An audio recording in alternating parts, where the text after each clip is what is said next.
will explain you about respiration of class 10th. So respiration is a biochemical process. ये कैसा process है? Biochemical process है और ये होता है साइटोप्लाज्म में, occur in cytoplasm of the cell and mitochondria of the cell. Okay, अब रेस्पिरेशन की जब हम बात करते हैं, सो रेस्पिरेशन इंक्लूड्स, ये इंक्लूड करता है या आप कह सकते हैं इन्वॉल्व होते हैं, इसमें दो प्रोसेस इसमें इन्वॉल्व होते हैं. फर्स्ट इज ब्रीदिंग होगा, जिसमें कहा जाता है exchange of gases, which includes exchange of gases. And second is oxidation of digested food. और ये प्रोसेस होता है सेल के अंदर. ऑक्सीडेशन होगा सेल के अंदर, इनसाइड दी सेल, और इस प्रोसेस के दौरान एनर्जी की फॉर्मेशन होती है. Inside cell formation of energy होगी. ओके, ये पूरा का पूरा जो प्रोसेस है रेस्पिरेशन का, ये बायोलॉजिकल प्रोसेस है. ठीक है, इसके बाद अब हम बात करते हैं कि रेस्पिरेशन के टाइप्स कौन कौन से होते हैं. सो जब हम रेस्पिरेशन के टाइप्स की बात करते हैं, then the types of respiration are respiration types. So respiration involves two types of respiration. First in the presence of oxygen and second in the absence of oxygen. So first is aerobic respiration and second is anaerobic respiration. Okay, so first जो respiration होगा ये in the presence of oxygen, presence means presence of oxygen में होगा, और जबकि anaerobic respiration that occur in the absence of oxygen होगा. Okay, अब presence of oxygen में जो हम फूड अपटेक करते हैं उसमें मैक्सिमम अमाउंट में कार्बोहाइड्रेट प्रेजेंट होते हैं, और कार्बोहाइड्रेट भी ग्लूकोज प्रेजेंट होगा. सो ग्लूकोज का क्या होता है? रेस्पिरेशन होता है. हम एरोबिक और एनारोबिक दोनों की ही बात करते हैं. तो ग्लूकोज इज अ कार्बोहाइड्रेट और 6 कार्बन कार्बोहाइड्रेट है, जिसका फॉर्मूला होता है C6H12O6. ओके, हम एरोबिक वाले को देख रहे हैं. तो ये एरोबिक वाला जो रेस्पिरेशन है, इसमें ग्लूकोज का ब्रेकडाउन होता है और फॉर्मेशन होती है पायरुविक एसिड की.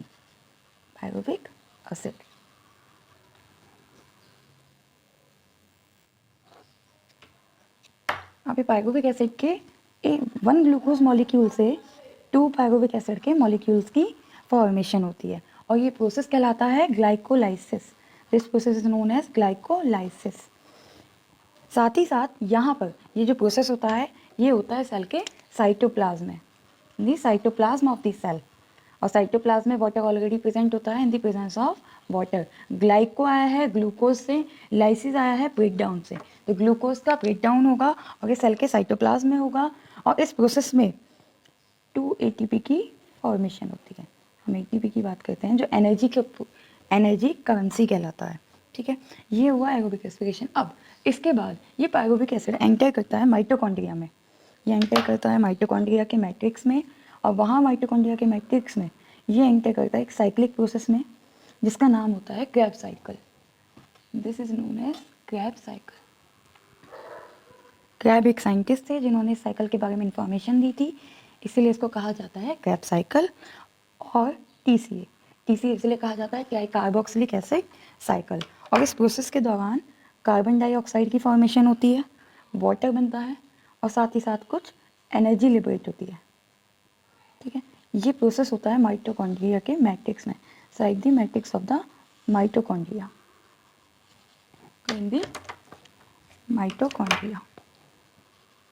ओके, और माइटोकॉन्ड्रिया के अंदर ग्लूकोज का कंप्लीट ऑक्सीडेशन हो जाता है, जिसके दौरान एनर्जी बनती है in the form of ATP, और CO2 बनती है और वाटर बनता है.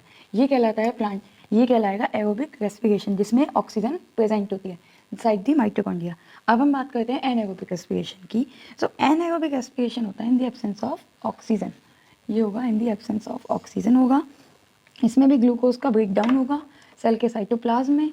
ग्लूकोज का ब्रेक डाउन हो जाएगा। ये 10 स्टेप प्रोसेस होता है जिसको कहा जाता है ग्लाइकोलाइसिस और बनता है पायरुविक एसिड बनेगा। अब अगर हम बात करें ये जो एरोबिक रेस्पिरेशन है, ये बात की जा रही है कुछ लोअर ऑर्गेनिज्म में।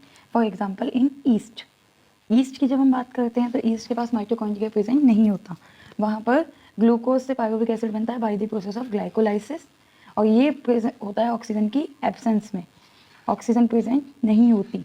अब ये पायरुविक एसिड बना लेता है एथेनॉल, एथेनॉल बनाएगा और वाटर बनाता है, साथ ही साथ ये एनर्जी की फॉर्मेशन करता है, और ये कहलाता है, इस प्रोसेस को कहा जाता है fermentation. This process is known as fermentation. तो ये था एरोबिक रेस्पिरेशन और एनाएरोबिक रेस्पिरेशन। साथ ही साथ एनाएरोबिक रेस्पिरेशन हम एक जगह और देख सकते हैं जिसको कहा जाता है मसल सेल्स। अब अगर हम मसल सेल्स की बात करते हैं तो मसल सेल्स में भी, ह्यूमन की जो मसल सेल्स होती है उसमें भी ग्लूकोज से पायरुविक एसिड बनेगा, लेकिन पायरुविक एसिड से वहाँ पर फॉर्मेशन होती है लैक्टिक एसिड की, लैक्टिक एसिड की फॉर्मेशन होती है। ओके, ये हम बात कर रहे हैं ह्यूमन की मसल सेल्स की। ये होता है human muscle cells, muscle cells जहाँ पर ऑक्सीजन प्रेजेंट नहीं होती, और एथेनॉल की और वाटर की फॉर्मेशन होती है एनर्जी की इन दी ईस्ट सेल, ईस्ट। ओके, तो ये अभी तक हमने बात की रेस्पिरेशन के बेसिक इन्फॉर्मेशन की। अब हम बात करते हैं रेस्पिरेशन इन प्लांट्स। जब हम रेस्पिरेशन इन प्लांट्स की बात करेंगे तो रेस्पिरेशन इन प्लांट से पहले हमें समझना होगा डिफरेंस क्या होता है प्लांट और एनिमल के रेस्पिरेशन में, difference between plant and animal respiration.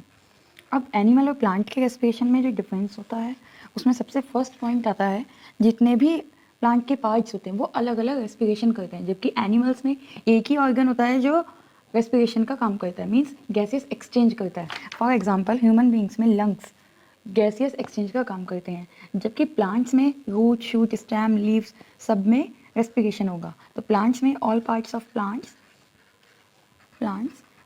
As root, stem, shoot, leaves individually take participate in the respiration, they respirate। Second point आता है जो जितना भी ट्रांसपोर्ट होता है आपका प्लांट में, gases transport one part two another होगा, और वो एनिमल के जैसा नहीं होता। ट्रांसपोर्टेशन डिफरेंट होता है, transport of gases from one part two another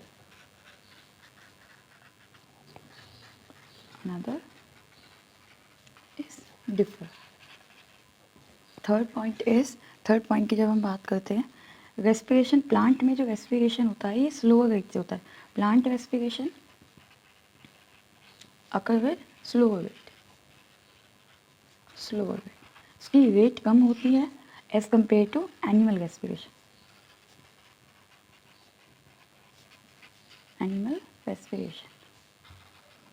तो ये थे डिफरेंस प्लांट और एनिमल के रेस्पिरेशन में। अब हम प्लांट के जो रूट्स की बात करते हैं, प्लांट में रेस्पिरेशन हमें देखना है, तो जब हम रूट्स की बात करते हैं तो रूट्स में जो रेस्पिरेशन होता है पहले ये ऑक्सीजन को अपटेक करेंगे, ठीक है। तो सॉइल के अंदर कुछ पार्टिकल्स प्रेजेंट होते हैं जिनके थ्रू ये ऑक्सीजन को अपटेक करते हैं। जब हम रूट्स की स्ट्रक्चर देखते हैं तो ये है epidermal cells, these are epidermal cells of root. Epidermal cells हैं रूट की जिनके ऊपर रूट हेयर प्रेजेंट होगा। ओके, अब ये एपिडर्मल सेल्स में रूट हेयर प्रेजेंट होता है, और ये रूट हेयर गैस को एब्जॉर्ब करने का काम करते हैं। These are epidermal cells of root, और ये ऑक्सीजन को अपटेक करेंगे। ये रूट हेयर है, और इसके साथ साथ यहाँ पर सॉइल पार्टिकल्स प्रेजेंट होते हैं। इन सॉइल पार्टिकल के बीच में ऑक्सीजन प्रेजेंट होगी, और ये ऑक्सीजन को अपटेक करेंगे। अपटेक ऑक्सीजन, ये रूट हेयर ही ऑक्सीजन को अपटेक करने का काम करते हैं। देन ये ट्रांसपोर्ट हो जाती है डिफरेंट ऑर्गन्स में प्लांट्स के। तो प्लांट के जो रूट की हम बात करते हैं, प्लांट का जो रूट पार्ट है ये अपटेक करता है ऑक्सीजन को, अपटेक करेगा बाय रूट हेयर्स, और ये जो ऑक्सीजन होती है ये डिफ्यूज फॉर्म में होती है, ये मिक्स फॉर्म में होती है by process of diffusion. Diffusion हम सब जानते ही हैं, गैसेस एक्सचेंज होता है और डिफ्यूज़न के प्रोसेस के थ्रू ये एब्जॉर्ब करता है, ठीक है। और CO2 मूव करती है, ऐसे ही यहाँ से CO2 मूव करती है। CO2 क्या कर जाएगी, जैसे ही रेस्पिरेशन होगा, रेस्पिरेशन कंप्लीट होने के बाद जो कार्बन डाइऑक्साइड बनती है ये मूव आउट हो जाती है फ्रॉम रूट्स से ये मूव आउट हो जाएगी। तो ये थी बात हमारी रूट्स की। इसके बाद आता है स्टोमेटा। Second is stomata. ये स्टोमेटा होते हैं, फर्स्ट ऑफ ऑल हमें देखना है स्टोमेटा प्रेजेंट कहाँ होते हैं। ये प्रेजेंट होते हैं सरफेस ऑफ लीफ, जितनी भी लीफ का सरफेस होता है ये उसके ऊपर प्रेजेंट होते हैं। जब हम लीफ की स्ट्रक्चर देखते हैं तो ये उसकी लोअर सरफेस के नीचे प्रेजेंट होते हैं, ओके। तो स्टोमेटा कहाँ प्रेजेंट होंगे, ऑन सरफेस ऑफ लीव्स के सरफेस पर ये प्रेजेंट होंगे, ठीक है। और ये क्या करते हैं, गैसियस एक्सचेंज करेंगे, गैसियस एक्सचेंज करते हैं। जैसे ही अब सेल्स के अंदर अगर CO2 की कंसनट्रेशन ज़्यादा हो जाए, सेल के अंदर हाई CO2 कंसनट्रेशन होगी, उस कंडीशन में in cell high CO2 concentration in cell होगा। सेल्स में जैसे ही CO2 की कंसनट्रेशन ज़्यादा होगी, स्टोमेटा ओपन हो जाएंगे, और स्टोमेटा ओपन होते ही ये ओपन होंगे, और ये ओपन होते ही एटमॉस्फेयर में CO2 को रिलीज़ कर देंगे। CO2 रिलीज एटमॉस्फेयर, और CO2 की जगह अब उनके अंदर एंटर कर जाती है ऑक्सीजन, ओके। जब हम नेक्स्ट दूसरी कंडीशन की बात करते हैं, दूसरी कंडीशन है जब सेल्स के अंदर CO2 की कंसनट्रेशन लो होगी, लो होती है इन सेल, उस केस में स्टोमेटा क्लोज रहेंगे, कोई गैसेस एक्सचेंज नहीं होगा, ठीक है। तो ये हमने बात की स्टोमेटा के ओपन और क्लोज होने की। इसके बाद एक सेल्स होती हैं आपकी लेंटी सेल्स। ये लेंटी सेल्स भी रेस्पिरेशन में पार्टिसिपेट करती हैं, लेंटी सेल्स होती हैं, ये लेंटी सेल्स भी रेस्पिरेशन में पार्टिसिपेट करती हैं। ये लेंटी सेल्स रूट का जितना भी, रूट्स के अंदर कुछ टीनी ओपनिंग्स होती है, जितनी भी रूट सेल्स ओल्ड हो जाती हैं उनके अंदर कुछ स्मॉल साइज ओपनिंग होती है जिसको कहा जाता है लेंटी सेल्स। ये लेंटी सेल्स भी गैसियस एक्सचेंज की काम करती हैं। ये था रेस्पिरेशन इन प्लांट्स। अब हमें रेस्पिरेशन देखना है कुछ अदर ऑर्गेनिज्म पर जिनके बारे में एग्जाम में क्वेश्चंस पूछे जाते हैं, ओके।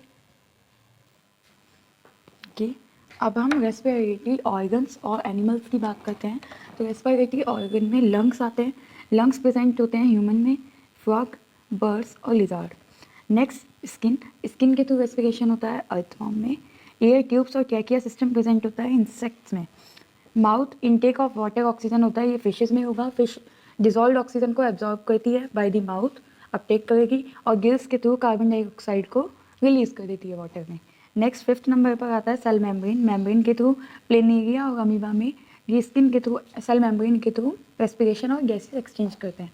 अब हम डायग्राम की हेल्प से समझेंगे कि कैसे एक्सचेंज होता है, अर्थवॉर्म में गैसेस एक्सचेंज होगा। तो जब हम अर्थवॉर्म की स्किन की बात कर रहे होते हैं तो अर्थवॉर्म में क्यूटिनस लेयर के नीचे ब्लड कैपिलरीज प्रेजेंट होती हैं, और इन ब्लड कैपिलरीज में ऑक्सीजन हीमोग्लोबिन प्रोटीन से बाइंड करती है। अब ये जो ब्लड कैपिलरीज होती है इनके ऊपर सेल्स प्रेजेंट होंगी, ये क्यूटिनस लेयर होगी, इसके बीच में कुछ पोर लाइक स्ट्रक्चर प्रेजेंट होती है जिनके थ्रू गैसेस एक्सचेंज होता है, इसको कहा जाता है नेफ्रिडिया, और ये हमें देखने के लिए मिलता है अर्थवॉर्म में। इसके बाद सेकेंड आते हैं हम इंसेक्ट की बात करते हैं। तो इंसेक्ट में स्पाइकल्स और ट्रैकियल सिस्टम होता है। ये ट्रैकिया हमेशा, एक तो ये लेटरल साइड में प्रेजेंट होते हैं, इंसेक्ट के लेटरल साइड में ये प्रेजेंट होंगे, और इंसेक्ट में जो ओपनिंग पॉइंट्स होते हैं ये कहलाते हैं स्पाइकल्स, और ट्रैकिया क्या करता है, बॉडी के सारे ऑर्गन्स में गैस को पहुंचाने का काम करता है, ऑक्सीजन सप्लाई का काम करता है। So this is known as tracheal system.